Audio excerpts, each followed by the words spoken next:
September 1793, 4 years into the revolution, and France is being torn apart. There is violent insurrection in the provinces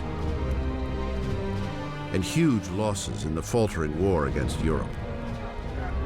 In one blistering defeat, the British Navy takes the port city of Toulon. Europe is eating away at France's borders.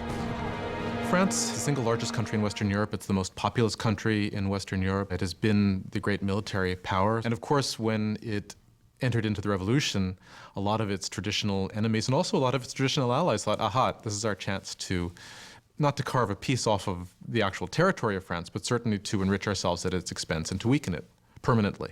France is isolated in the whole of Europe. It's being blockaded by Britain. It's being attacked and invaded by Austria and by Prussia. The people of Paris are seized by a fear that the victory of the counter-revolution will lead to a bloodbath. Danton and Robespierre, the star orators of the convention, realize that they must boldly strike out to save the revolution. They convince their colleagues to institute a menacing new form of martial law. It is time for all Frenchmen to enjoy sacred equality. It is time to impose this equality by signal acts of justice upon traitors and conspirators. Make terror the order of the day. Thus begins a new chapter in the revolution, a period of violent repression called the Terror. In a remarkable reversal, the revolutionaries suspend the new constitution and all the rights it was to guarantee. Police spies scatter throughout the country. Anyone suspected of counter-revolutionary activity is rounded up, quickly tried, and sent to the national razor. The Reign of Terror was conceived as an emergency government. What they understood by terror was striking terror into the hearts of the enemies of the Republic, so that they would be either scared straight, as it were, or arrested and disposed of. The slightest suspicion can send anyone to the scaffold. Politicians who say a kind word of the defunct monarchy. Anyone who uses the formal monsieur or madame instead of the new form of address, citizen. The air is fraught with paranoia. Neighbors denounce neighbors. The incessant rolling of the death carts rattles through the streets of Paris.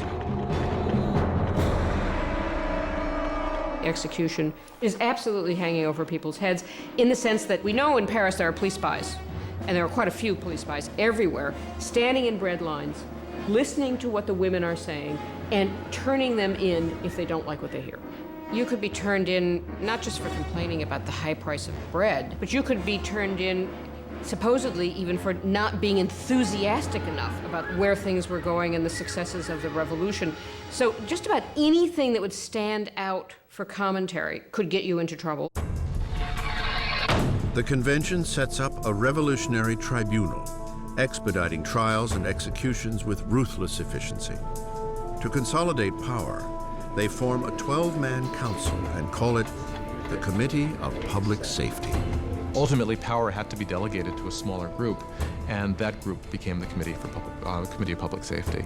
Ultimately, it became 12 people who really ruled France as a kind of collective dictatorship.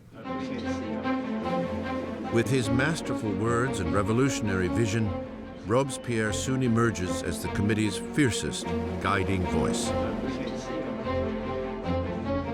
And that voice is calling for more blood. One of the paradoxes in Robespierre's political life is that he very early on is a passionate opponent of the death penalty. And of course, this is thrown back in his face later when he becomes an equally passionate proponent of terror and the guillotine. He never particularly responds to that except to say, well, times have changed. The revolution has hardened Robespierre. Once an impassioned supporter of a free press, he now reinstates censorship, a vestige of the old regime. And with the church already under attack, Robespierre stands idly by as one of the most radical revolutionaries. Jacques-René Hébert proposes a new agenda: de-Christianization. When the crisis of the war and internal rebellion is at its height, people begin to say the root of all the problem is priests, is religion. And what we've got to do, if we're ever going to be safe against the enemies of revolution, is destroy the power of the Catholic Church. Superstition, fanaticism, that's what religion's all about, and therefore what we have to do is stamp out this whole thing entirely. Streets carrying the word saint are renamed. Religious icons are destroyed and replaced with tributes to the new saint, Marat. The church came to seem simply the enemy to the radical revolutionaries. Churches and cathedrals are simply stripped of their altars. Stained glass is smashed, statues are smashed. The wealth of the churches is simply carted off. Of course, for European opinion, this was something even more shocking than the death of the king. Not even the Christian calendar is spared. Years are numbered no longer from the birth of Christ, but from September 1792, the overthrow of the monarchy. It is now year 1. Months are renamed according to the seasons. July becomes Thermidor, April, Floreal. Months are broken into 3 weeks of 10 days each. The revolutionary calendar was certainly designed as a kind of weapon against Christianity, against Christian belief. Of course, by having a 10-day week, you'd no longer have Sundays, so people wouldn't even know what day Sunday was anymore. That's what they hoped. The terror spreads across France. Insurrections are put down with a vicious, unrelenting cruelty. In the city of Lyon, where counter-revolutionaries are gaining ground, the Committee of Public Safety sets a brutal example. Hundreds of rebels are tied up, marched into fields, and mowed down en masse.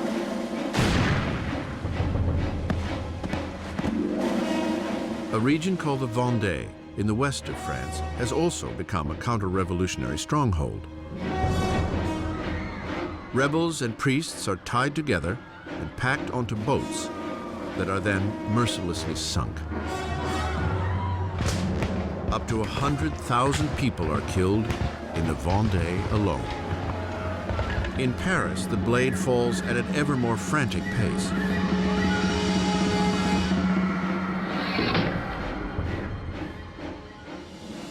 But the French armies are finally seeing victories on the frontier. Under a brilliant young commander named Napoleon Bonaparte, the French army sends the British Navy into a demoralizing retreat at Toulon. The revolution is on the rise.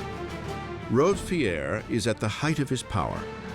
He has taken on the enemies of the revolution and ensured its success through terror.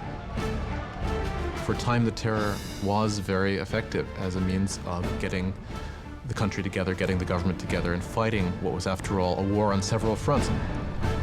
On the Eastern Front and on the Northern Front against external enemies, also a civil war in the Vendée, which was the bloodiest of all, also a civil war against the supporters of the Gironde and other revolutionaries who had turned against the government in Paris. The terror has achieved its goals, but it does not stop, and it will not stop until it devours the very man who unleashed it, Maximilien Robespierre.